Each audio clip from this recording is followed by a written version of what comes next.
So I've been helping a friend remodel this trailer. It's probably a late 90s camp trailer, around like 20 feet long or so, 22 feet. But anyhow, today we're going to work on putting on some light strips. And so we're putting up these light rails up here, which are going to get LED light strips. Hopefully they'll allow us a little chance to tuck these wires away into some pockets, but also connect these wires down to the end where the actual light strip will start. And so you can kind of see what we've been doing here. We've got an angle for the actual light strip to go onto, and then a piece that the wiring can kind of track on.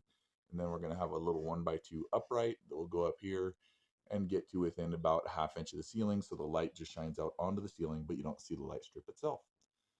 We'll keep you along with us as we keep installing.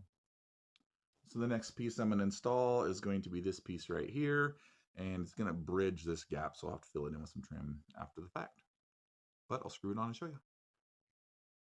All right, so the corner's been mitered together now. We've got a little area up top for the light strip to go like we showed you.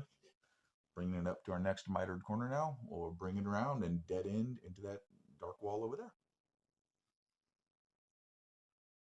All right, so now we're just putting on these little strips, thin strips of ply, and we're coating the bottom of these boards with them so they'll be a nice paint grade, and then we can start setting the lights.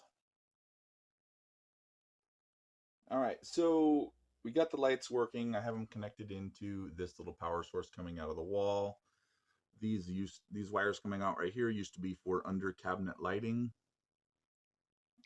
for cabinets that used to be here. Well, I don't really want to just bury those in the wall so they can't have access in case there's a problem. So we're going to shorten them, tie them together, and notch them right down into here a little bit. We're going to kind of notch an opening in there and just kind of hide the little bits that are left over in there. That way we can access any wiring in case there's any problems with wire nuts or anything in the future. All right, so I've drilled a hole out into the strip and started adhering the actual light strip onto the top on that, on the diagonal section that we showed earlier, and that'll get the light to kind of shine up instead of just shining into the back of the trim that we're going to put on there. Next, we need to trim it. All right, so I've got it actually all the way through there now, up to the corner, and I'm going to run the next bit around the corner. But first, let's sample some trim, make sure it looks the way we want it to. All right, so you can see the profile. Oh, sorry, I bumped my camera. So this is the side we're attaching to. The LED light strip is actually kind of up at an angle over here. I've eased a 30-degree angle back onto it to kind of make sure the light gets let out onto the ceiling as far as is possible, but still maintains a nice clean look on the outside so you don't really have to see it. Anyhow, hopefully that'll work. I'll show you what it looks like in a moment.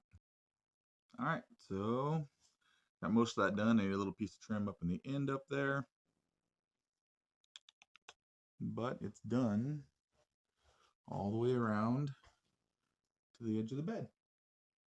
Got all kinds of really cool colors, which might be hard to see in the camera, but you can basically change it to whatever you want. Thanks for watching this episode of Custom on a Budget. On the next episode, we're going to be paneling the front walls in this trailer, so we hope that you'll stay tuned and enjoy that one as well.